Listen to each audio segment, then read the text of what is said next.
नमस्कार, आपका स्वागत है आपके अपने चैनल द फार्माकोर्स 2.0 पे। तो आज के इस वीडियो में हम बात करेंगे फार्माकोग्नोसी इस सब्जेक्ट में। जो हमारा टॉपिक है, जो हमारी कैटेगरी है एंटी डिसेंट्रिक ड्रग्स, इस कैटेगरी में दिए हुए क्रूड ड्रग्स के बारे में।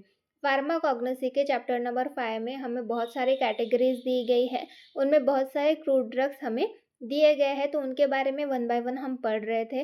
तो उनमें से हमारी एक कैटेगरी एंटी डिसेंट्रिक ड्रग्स, इस कैटेगरी के बारे में आज के इस वीडियो में हम देखने वाले हैं। इसमें जो भी क्रूड ड्रग्स हमें दिए गए हैं उसके बारे में आज के इस वीडियो में हम देखने वाले हैं। कुछ कैटेगरीज के बारे में हमने लास्ट वीडियो लेक्चर्स में पढ़ा, अगर आपने वो नहीं देखे होंगे तो आप हमारे चैनल पर जाकर देख सकते हैं। सिलेबस में सबसे पहले देख लेते हैं कि एंटी डिसेंट्रिक ड्रग्स इस कैटेगरी में हमें कौन कौन से ड्रग पढ़ने हैं, कौन कौन से क्रूड ड्रग की स्टडी करनी है। तो जैसे कि आप सिलेबस में देख सकते हैं, हमारी कैटेगरी है एंटी डिसेंट्रिक्स और इसमें एक ही ड्रग हमें पढ़ना है, एक ही ड्रग हमें दिया हुआ है। कौन सा? इपेकाकुन्हा। इपेकाकुन्हा इसी एक ड्रग के बारे में इस कैटेगरी में हमें पढ़ना है। इपेकाकुन्हा ये ड्रग है जो कि as a anti dysenteric drug करके यूज़ किया जाता है। तो आइए स्टार्ट करते हैं।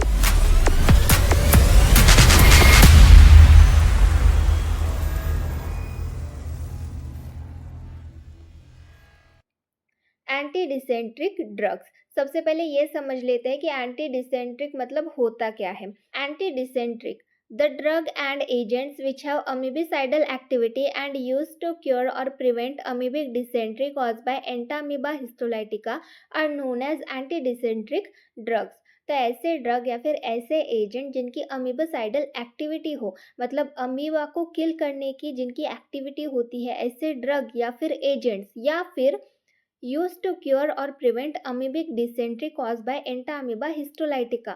Entamoeba histolytica, इसकी वजह से अमीबिक डिसेंट्री ये कंडीशन ऑकर होती है। तो इसको प्रिवेंट करने के लिए या फिर क्योर करने के लिए जो भी ड्रग्स या फिर जो भी एजेंट्स यूज़ किए जाते हैं उन्हीं को हम एंटी डिसेंट्रिक ड्रग्स बोलते हैं।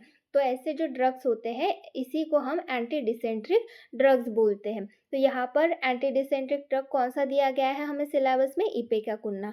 तो उसके बारे में देखेंगे। इपेकैक, शॉर्ट में हम इसको इपेकैक भी बोलते हैं। इसके कॉमन नेम देखेंगे। सबसे पहले इसको और किस नाम से जाना जाता है? तो इपेकाकुन्हा भी कहा जाता है, इसको रेडिस इपेकाकुन्हा भी कहा जाता है, अर्गेगोगा इपेकैक इसको कहा जाता है। तो इस तरीके से कॉमन नेम हो गए। बायोलॉजिकल सोर्स देखेंगे।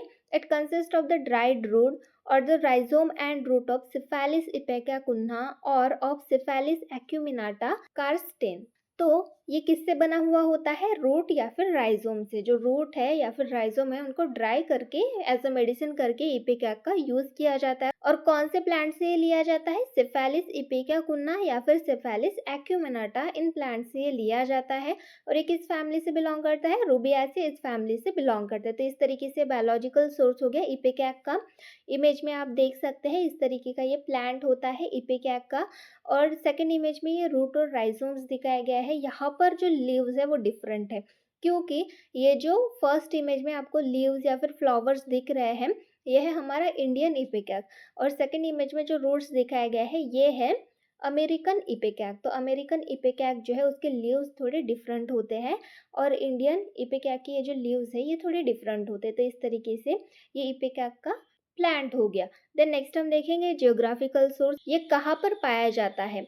तो रियो और ब्राजीलियन इपेकैक, मतलब ये हमारा सिफेलिस इपेकैक हो गया, सिफेलिस इपेकाकुन्हा हो गया, उसको हम रियो या फिर ब्राजीलियन इपेकैक भी बोलते हैं, which is obtained from Brazil, India, Myanmar and Malaysia. तो ये ब्राज़ील से, इंडिया से, म्यांमार से और मलेशिया से ऑब्टेन किया जाता है। पैनामा एंड कार्टाजेना इपेकैक, मतलब जो हमारा सिफेलिस एक्यूमिनाटा ये जो स्पीसीज है इसको हम पैनामा या फिर कार्टिजेना इपेकैक बोलते हैं, which is procured from Colombia, Panama, Nicaragua and India. तो इन प्लेसेस से इसको प्रोक्योर किया जाता है, ऑब्टेन किया जाता है। तो इस तरीके से जियोग्राफिकल सोर्स हो गया। देन नेक्स्ट हम देखेंगे इसके कल्टीवेशन, कलेक्शन और प्रिपरेशन की प्रोसेस के बारे में। Ipecac is cultivated at the lower foot hills of eastern Himalayas. तो ईस्टर्न हिमालयाज की तरफ जो हिमालय होते हैं, जो हिल्स होते हैं, उनके लोअर पार्ट में, नीचे के पार्ट में ये जो इपेकैक है इनका कल्टीवेशन किया जाता है। Seeds are propagated by sowing them in the mid January to mid February. तो ये जो प्लांट है इसका प्रोपेगेशन किस तरीके से किया जाता है, इसके सीड्स लगाया जाता है कब, मिड जनवरी से लेके मिड फरवरी तक। The termination is improve bye treatment of seed with lime water और हाइड्रोजन पेरोक्साइड। तो जो सीड्स है वो प्रॉपरली ग्रो हो, उनकी ग्रोथ इंप्रूव करने के लिए उनको लाइम वाटर के साथ ट्रीट किया जाता है या फिर हाइड्रोजन पेरोक्साइड के साथ। The 2 months old seedlings are transplanted at a spacing of 10 into 10 centimetre. तो जब ये जो सीड्स लगाने के बाद जो सीडलिंग्स आते हैं 2 महीने के बाद उनको ट्रांसप्लांट किया जाता है 10 into 10 सेंटीमीटर के स्पेस में। It favorably grows in the temperature range of 23 to 38 degree Celsius with a rainfall of 300 centimetre. तो फेवरेबल कंडीशन की अगर हम बात करें तो टेम्परेचर कितना चाहिए होता है, इसकी रेंज होती है 23 degree Celsius to 38 degree Celsius और रेनफॉल 300 सेंटीमीटर का होना चाहिए। The nitrogenous fertilizers have significant effect in increasing the quantity of emetine. Nitrogenous fertilizers इसको दिए जाते हैं जो कि इमेटिन की जो क्वांटिटी होती है प्लांट में उसको सिग्निफिकेंटली इंक्रीज करते हैं। The maximum percentage of all alkaloids is obtain in 3rd year. जो मैक्सिमम परसेंटेज होता है अल्कलॉइड्स का वो कब मिलता है हमें प्लांट से, 3rd ईयर में, मतलब जब हमने लगाया उसके 3 साल बाद जब प्लांट होता है उससे हमें मैक्सिमम परसेंट ऑफ अल्कलॉइड्स मिलता है। Harvesting of roots is done after 3 years of vegetative growth.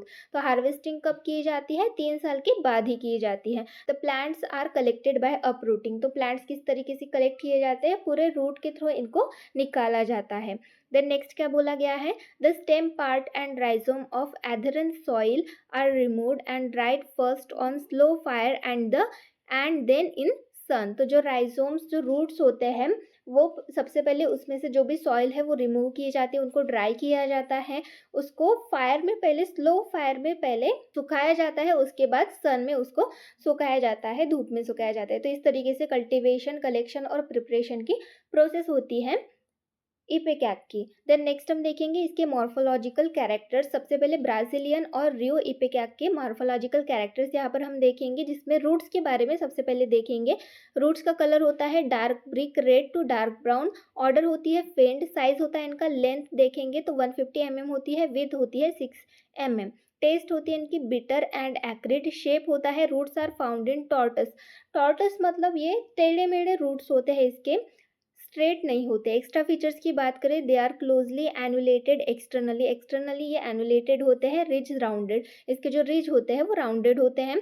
तो इस तरीके से रूट होते हैं। राइजोम की अगर हम बात करें तो इनका कलर होता है brick red to dark brown. Odour की बात करें तो फेंट ऑर्डर होती है, शेप होता है इनका सिलेंड्रिकल पीसेस। एक्स्ट्रा फीचर की अगर हम बात करें तो they are wrinkled longitudinally wrinkled होते हैं, show the presence of pith, pith का प्रेजेंस रहता है, मतलब पीथ यहाँ पर प्रेजेंट रहता है। देन पैनामा इपेकैक के मॉर्फोलॉजिकल कैरेक्टर्स देखेंगे, इनका कलर होता है greyish brown to reddish brown, odour होती है फेंट, साइज देखेंगे characterized by large size up to 9 mm in width. तो 9 mm में होता है, 9 mm के होते हैं विथ में। इनकी टेस्ट होती है बिटर, शेप होता है सिलेंड्रिकल। एक्स्ट्रा फीचर्स की बात करें तो they are characterized by the presence of transverse ridges.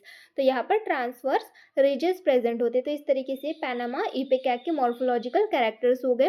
Then next हम देखेंगे यहाँ पर माइक्रोस्कोपिक कैरेक्टर्स के बारे में। तो सबसे पहले रूट्स के माइक्रोस्कोपिक कैरेक्टर्स देखेंगे, जिसमें सबसे पहले कॉर्क देखेंगे। तो कॉर्क किस तरीके की होती है, 3 to 5 layers of thin walled tangential cells containing brown granular material. तो 3 से 4 लेयर की वॉल होती है टेंजेंशियल सेल्स की, जहां पर ब्राउन कलर का ग्रैनुलर मटेरियल प्रेजेंट रहता है। तो इस तरीके की ये कॉर्क होती है। फेलोजन की बात करें तो 1 to 2 layers of tangential sales, तो 1 से 2 लेयर टेंजेंटियल सेल्स से बनी हुई होती है फेलोजन। कॉर्टेक्स की बात करें तो वाइल्ड होती है, consist of several layers of thin cellulose parenchyma. तो कॉर्टेक्स पैरेन्काइमा सेल से बना हुआ होता है, सेलुलेजिक पैरेन्काइमा सेल से बना हुआ होता है। It contains mostly compound, rarely simple starch grain and calcium oxalate. तो यहाँ पर स्टार्च ग्रेन और कैल्शियम ऑक्सलेट प्रेजेंट रहता है। फ्लोएम की अगर हम बात करें तो made up of parenchymatous tissue without any sclerenchymatous cells and fibres. तो फ्लोएम जो होता है वो पैरेन्काइमेटस टिश्यू से बना हुआ होता है, पर वहाँ पर कोई भी स्क्लेरेनकाइमेटस सेल्स या फिर फाइबर्स प्रेजेंट नहीं होते। जाइलम की बात करें तो composed of xylem vessels, tracheid xylem fibres and xylem parenchyma along with starch grain. तो जाइलम में क्या क्या होता है, जाइलम वेसल्स प्रेजेंट होते हैं, ट्रैकेट्स होते हैं, जाइलम फाइबर्स प्रेजेंट रहते हैं, पैरेन्काइमा विद स्टार्च ग्रेन्स भी इसमें प्रेजेंट रहता है। मेडुलरी रेस की बात करें तो it is lignified, contains starch grains, तो ये लिग्निफाइड होते हैं और इनमें स्टार्च ग्रेन प्रेजेंट रहता है। तो इस तरीके से माइक्रोस्कोपिक कैरेक्टर्स हो गए रूट्स के। राइजोम की अगर हम बात करें तो pericycle is with thick walled sclereids, protoxylem and spiral vessels. तो पेरिसाइकल होती है जो कि थिक वॉल होती है, स्क्लेराइड्स, प्रोटोजाइलम होता है और स्पाइरल वेसल्स इसमें प्रेजेंट रहते हैं। Columbian variety differs only in one aspect. तो जो कोलम्बियन वेराइटी होती है इपेकैक की, वो उसके राइजोम्स के एस्पेक्ट में ही ये डिफरेंट होते हैं। देन नेक्स्ट हम देखेंगे यहाँ पर इमेज, तो ये रूट की इमेज है। रूट का ट्रांसफर सेक्शन है, सबसे अपर लेयर है कॉर्क जो कि 3 से 4 टेंजेंशियल सेल से आप देख सकते हैं बनी हुई है, जहाँ पर ब्राउन कलर का यहाँ पर आपको डॉट डॉट दिख रहे होंगे, ब्राउन कलर का ये मटेरियल होता है। देन आती है फेलोडर्म। फेलोडर्म आप देख सकते हैं 1 से 2 लेयर टेंजेंशियल सेल से बनी हुई होती है। देन कॉर्टेक्स जिसमें स्टार्च ग्रेन प्रेजेंट है, कैल्शियम ऑक्सलेट प्रेजेंट है। देन नेक्स्ट है फ्लोएम, फ्लोएम की लेयर आप देख सकते हैं, कैम्बियम है। देन जाइलम की लेयर जिसमें मेडुलरी रेज प्रेजेंट है। तो इस तरीके से स्ट्रक्चर हो गया रूट्स का, माइक्रोस्कोपिक स्ट्रक्चर हो गया रूट्स का। देन नेक्स्ट हम देखेंगे इसके केमिकल कॉन्स्टिट्यूएंट्स, इसमें कौन से केमिकल्स प्रेजेंट रहते हैं। The drug contain 2 to 2.5% of isoquinoline type alkaloids. तो इसमें आइसोक्विनोलिन टाइप अल्कोलॉइड प्रेजेंट रहता है कितना, 2 to 2.5%। Cephaeline, psychotrine, methyl ether and emetine इस तरीके के केमिकल्स रहते हैं। They are closely related to one another and can be converted into one another. तो ये क्लोजली रिलेटेड होते हैं एक दूसरे से और कन्वर्ट भी हो सकते हैं। It also contain ipecacuanhic acid, glycoside, starch, phytosterol, malic acid, citric acid, sugar, rest fat and cooxalate etcetera. तो इस तरीके के केमिकल्स इसमें इपेकैक इसके रूट्स में प्रेजेंट रहते हैं। केमिकल टेस्ट की अगर हम बात करें, इसके आइडेंटिफिकेशन के लिए कौन से टेस्ट किए जाती है। 500 mg ड्रग लिया जाता है, उसमें 20 ml HCl ऐड किया जाता है, 5 ml वाटर ऐड किया जाता है, उसको शेक किया जाता है एंड फिल्टर किया जाता है। शेक करने के बाद फिल्टर किया जाता है। उसके बाद filtrate plus 0.5 gram potassium chlorate, filtrate लेके उसमें 0.5 ग्राम पोटेशियम क्लोरेट ऐड किया जाता है, जिससे क्या रिजल्ट आता है, the presence of yellow colour gradually changing to red on standing is due to emetine. तो वहाँ पर जैसे ही हम फिल्ट्रेट में पोटेशियम क्लोरेट ऐड करते तो येलो कलर आता है, जो कि जिसको हम अगर थोड़ी देर के लिए रख देते हैं तो वो रेड कलर का होता है, क्योंकि उसमें इमेटिन प्रेजेंट होता है। तो इस तरीके से आइडेंटिफिकेशन टेस्ट हो गई। सेकेंड टेस्ट है, ड्रग लेना है आपको, उसमें sulphuric acid plus molybdic acid add करना है, जिससे आपको ब्राइट ग्रीन कलर मिलेगा। तो इस तरीके से 2 केमिकल टेस्ट हो गई। यूजेस की अगर हम बात करें, as expectorant in small dose and emetic in higher dose. तो एज ए एक्सपेक्टोरेंट करके दिया जाता है, बहुत कम डोज दिया जाता है एज अ एक्सपेक्टोरेंट करके, और हायर डोज में एज अ इमेटिक करके ये दिया जाता है।